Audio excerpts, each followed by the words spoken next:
उत्तरा ने एक पुत्र को जन्म दिया। उनका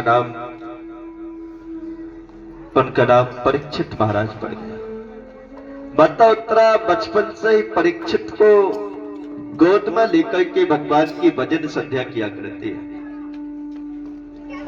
नियमित रूप से जब भी भगवान की भजन किया करती है, भगवान का स्मरण किया करते हैं माता उत्तरा, तो परीक्षित को गोद में बिठा लेते हैं और गोद में बिठा करके तब कहीं जा संध्या किया करती है। धीमे धीमे धीमे धीमे परीक्षित महाराज बड़े होने लगे।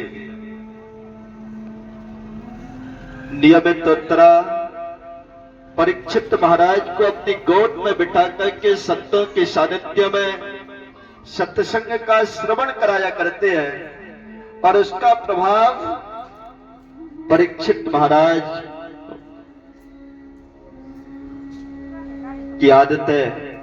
परीक्षित महाराज का व्यवहार बड़ा शालीन और सुसंस्कारी और सेवा भावी बनते हुए चले जाते। माताओं बहनों, बच्चों की प्रथम गुरु कौन हुआ करती है? मां हुआ करती है। मां यदि चाहे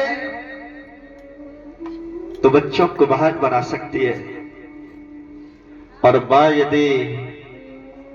यदि थोड़े से भी यदि भूल कर जाए, और मां यदि सिर्फ प्रेम के वशीभूत होकर के यदि बच्चे को सिर्फ और सिर्फ प्रेम, अच्छी बात है, हम इस बात को नहीं कहते कि आप प्रेम मत करो बच्चों को बहुत प्रेम करना चाहिए, लेकिन हां,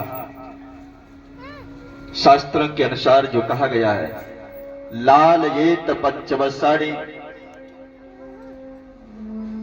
लाल ये पंचवसाणी 10 वसाण ताड़िये, सोड से वसे तो पत्रे मित्र वदाचरे।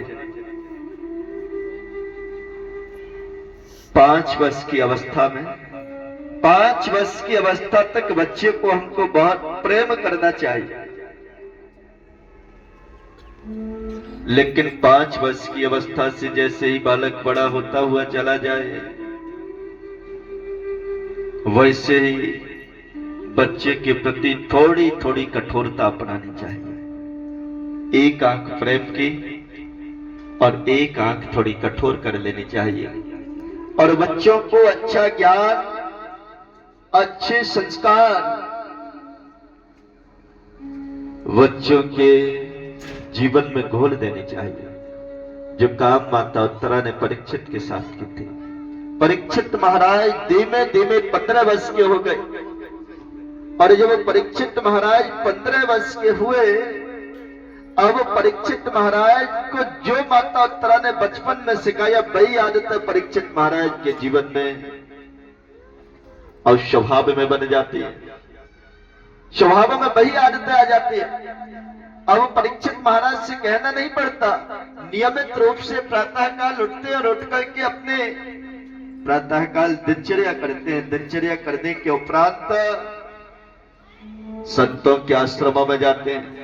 संतों के आश्रमों में जाकर के संतों की सेवा किया करते हैं। नियमित